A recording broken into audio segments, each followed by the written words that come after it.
जी बिस्मिल्लाहिर्रहमानिर्रहीम। तो गाइज़ हमने आज नेक्स्ट टॉपिक डिस्कस करना है which is about Hooke's law. Very important short question as well as long question. ठीक है, तो उसको ज़रा अभी हम डिस्कस करेंगे।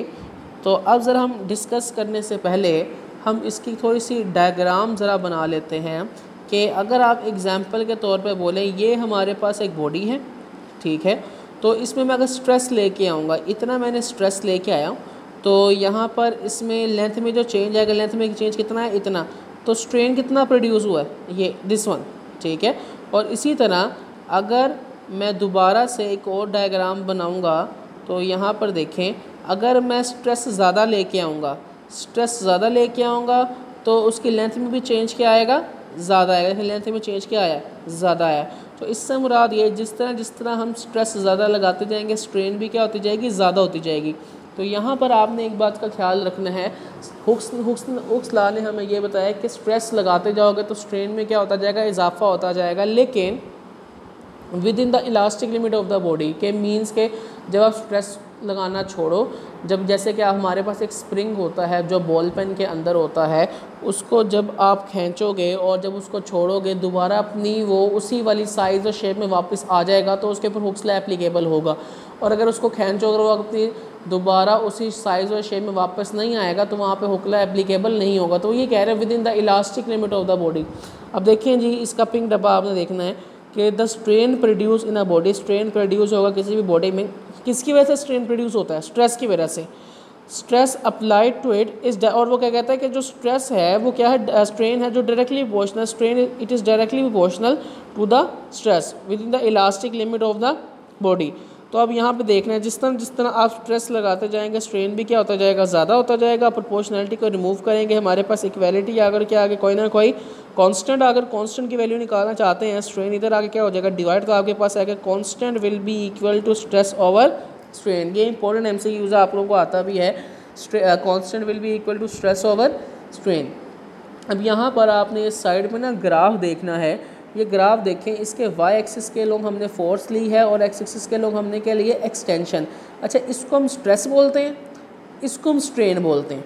ठीक है, तो इससे मुराद ये जिस तरह स्ट्रेस ज़्यादा करते जाएंगे स्ट्रेन भी क्या होता जाएगी, ज़्यादा। ये डायरेक्टली प्रोपोर्शनल का साइन दिखा रहा है। फिर उसके बाद इलास्टिक लिमिट वाला ऐसा पॉइंट है जिस पे हमारे पास हम बॉडी दोबारा अपनी ओरिजिनल साइज और शेप में वापस नहीं, जैसे कि हमारे पास एक स्प्रिंग है पेन का, उसको अगर आप ज़्यादा खींच लोगे तो वो अपनी ओरिजिनल साइज और शेप में वापस नहीं आएगा। तो वो वाला कौन सा पॉइंट होगा, उसका इलास्टिक लिमिट वाला पॉइंट होगा। उसके बाद अगर उसको और खींचते जाओगे, कंसीडर करो, तो वो कहाँ चला जाएगा, अपने ब्रेकिंग पॉइंट वाले पे चला जाएगा। इससे मुराद ये कि बॉडी अपने ओरिजिनल साइज और शेप में वापस नहीं आएगा।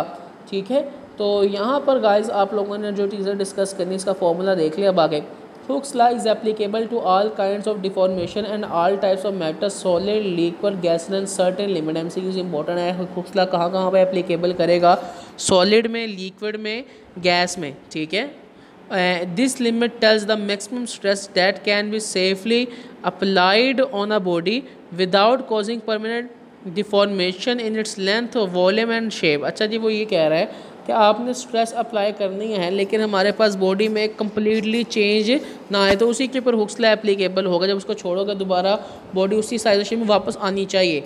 इन other words, it is the limit within the body recovers its original length, volume और shape after the deforming force is removed. वो ये कह रहा है कि जैसे ही आप डिफॉर्मिंग फोर्स को छोड़ो, बॉडी अपने ओरिजिनल साइज और शेप में क्या हो जाए, वापस आ जाए। When the stress causes this limit, अगर जैसे कि ये जो लिमिट इलास्टिक लिमिट उसने दिखाई हुई है, अगर इलास्टिक लिमिट से बॉडी क्या मूव कर जाती है, ज़्यादा आगे मूव कर देगी, तो एक वक्त ऐसा आएगा कि हमारे पास बॉडी कहाँ चली जाएगी, उसके ब्रेकिंग पॉइंट पे चली जाएगी। कहाँ चली जाएगी, उसके ब्रेकिंग वाले पॉइंट पे। तो अब अगर ब्रेकिंग पॉइंट पे चली जाएगी तो बॉडी के टूटने के खदशात ज़्यादा हैं। ठीक है, उसके बाद अब आगे देखिएगा, when the stress causes the limit car the elastic limit, इसको इलास्टिक लिमिट बोल रहा है, the body is completely deform, body completely deform हो जाएगी and is unable to restore its original state after the stress is removed. और ये कह रहे हैं कि बॉडी अपने ओरिजिनल साइज में वापस नहीं आएगी जैसे हम स्ट्रेस को भी क्या करेंगे, रिमूव करेंगे। और अगर हम अब इसकी पर हेडिंग्स वगैरह दिखाना चाहूँ तो इसकी हेडिंग्स, जो पॉसिबल हेडिंग्स हमारे पास बनेगी वो ये है। ठीक है, हुक्स लॉ स्टेटमेंट, फिर इसके मैथमेटिकल फॉर्म, फिर इलास्टिक लिमिट का आप बनाएंगे आप लोग ये पैराग्राफ। ठीक है, और ये वाली डायग्राम आपने मस्ट बनानी है गाइस, ये डायग्राम मस्ट बनानी है आप लोगों ने, ठीक है। और लाजमी आप लोगों ने ये पॉइंट जो है, ये टॉपिक जो है वो लाजमी तैयार करना है। ये लॉन्ग क्वेश्चन के लिए भी आया हुआ है और ये शॉर्ट क्वेश्चन में भी बार बार आता है, ठीक है।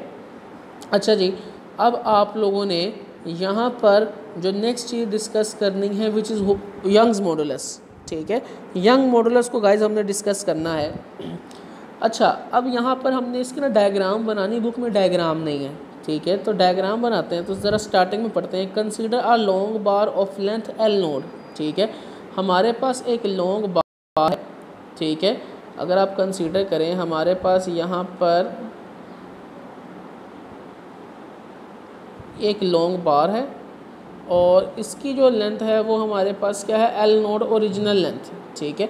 हम लोग इसके ऊपर स्ट्रेस अप्लाई करते हैं, स्ट्रेस अप्लाई करने से इसकी लेंथ में क्या हो गया, इजाफा। तो अब इसमें क्या प्रोड्यूस हो गया, स्ट्रेन। पहले उसकी लेंथ एल नोड थी, अब इसकी लेंथ हमारे पास क्या हो गई है, एल हो गई है, ठीक है। तो अगर आप चेंज इन लेंथ निकालना चाहेंगे तो हम ज़्यादा वाली लेंथ को कम वाली लेंथ से माइनस करेंगे, तो चेंज इन लेंथ हमारे पास क्या आएगा, L minus L not, means के ज़्यादा वाली लेंथ को आपने माइनस कर दिया है कम वाली लेंथ के साथ, ठीक है। अच्छा, तो अब ज़रा देखिएगा, वो डायग्राम आपने बना लेनी है। उसके बाद consider a long bar of length L node, हमारे पास एक लॉन्ग बार जिसकी लेंथ एल नोड है और उसका क्रॉस सेक्शन एरिया हमारे पास क्या है, ए है। और आपने उसके ऊपर एक्सटर्नल फोर्स एफ अप्लाई करनी है जो कि इक्वल होगी उसके वेट के।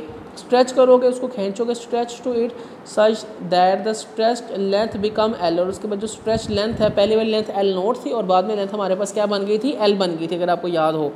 उसके बाद according to Hooke's law the ratio of the stress to the tensile strain is constant with the elastic limit of the body. उसके बाद द रेशियो टू, इसकी डेफिनेशन है, the ratio of stress to tensile strain इसका Young modulus. उसके बाद आप लोगों ने यंग मॉडुलस को रिप्रेजेंट करना है वाई से, और यंग मॉडुलस आप लोगों ने इसका अभी डेफिनेशन पढ़ी है, वो डेफिनेशन क्या है, स्ट्रेस ओवर टेंसाइल स्ट्रेन। आपने बस करना क्या है, यहाँ पर आप लोगों ने याद रखना है, आप लोगों ने स्ट्रेस की वैल्यू निकालनी है, टेंसाइल स्ट्रेन की वैल्यू निकालनी है और इस 7.11 इक्वेशन में पुट कर देना तो हमारे पास आंसर आ जाएगा। तो ज़रा देखते हैं, चेंज इन लेंथ जो हमने निकाली थी वो हमारे पास क्या आया था, that will be equal to L minus L naught. और अगर हम सबसे पहले स्ट्रेस की वैल्यू निकालनी तो स्ट्रेस किसके इक्वल होता है, फोर्स ओवर एरिया। फोर्स कितना है, एफ, और एरिया को हम ए से रिप्रेजेंट करेंगे।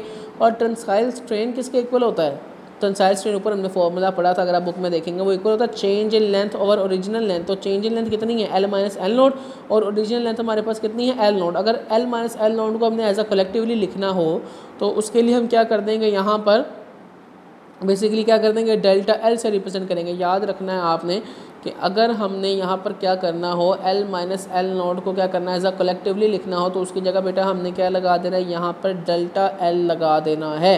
डेल्टा एल डिवाइडेड बाय, और यहाँ पर हमारे पास क्या आ गया, एल नोड, ठीक है। तो अब आगे जो नेक्स्ट चीज़ हमें देखनी है, ये स्ट्रेस की वैल्यू है और ये टेंसाइल स्ट्रेन की वैल्यू है। इन दोनों की वैल्यू, ये स्ट्रेस की वैल्यू यहाँ पुट करोगे, टेंसाइल स्ट्रेन की वैल्यू यहाँ पुट करोगे, तो हमारे पास जो एक्सप्रेशन आ जाएगा that will be equal to, देखिएगा, अच्छा इसको अगर डिवाइड करेंगे ना तो उसको यहीं पे मैं डिवाइड करते हैं, देखिए ये डिवाइड कर दिया, ठीक है।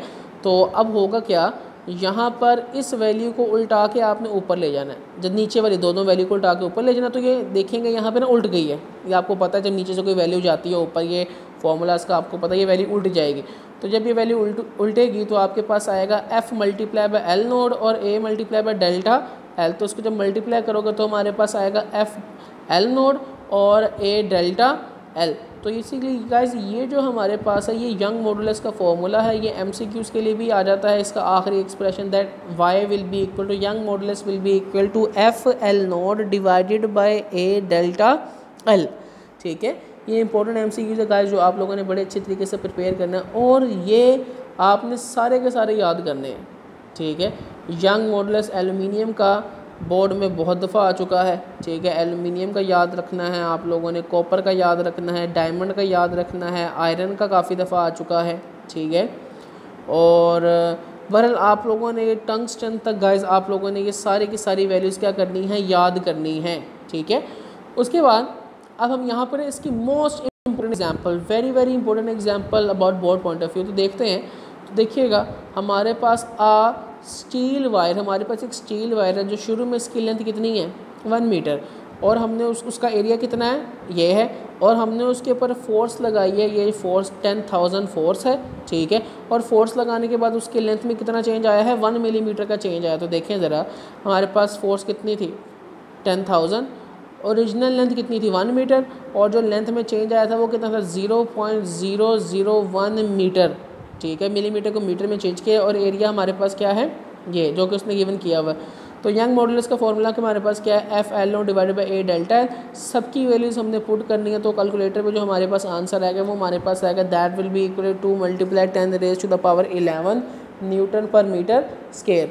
तो गाइस ये हमारे पास बहुत ही ज़्यादा इम्पोर्टेंट पॉइंट है, इम्पोर्टेंट न्यूमेरिकल है। आप लोगों ने बड़े अच्छे तरीके से इस पॉइंट को क्या करना है, याद करना है, ठीक है।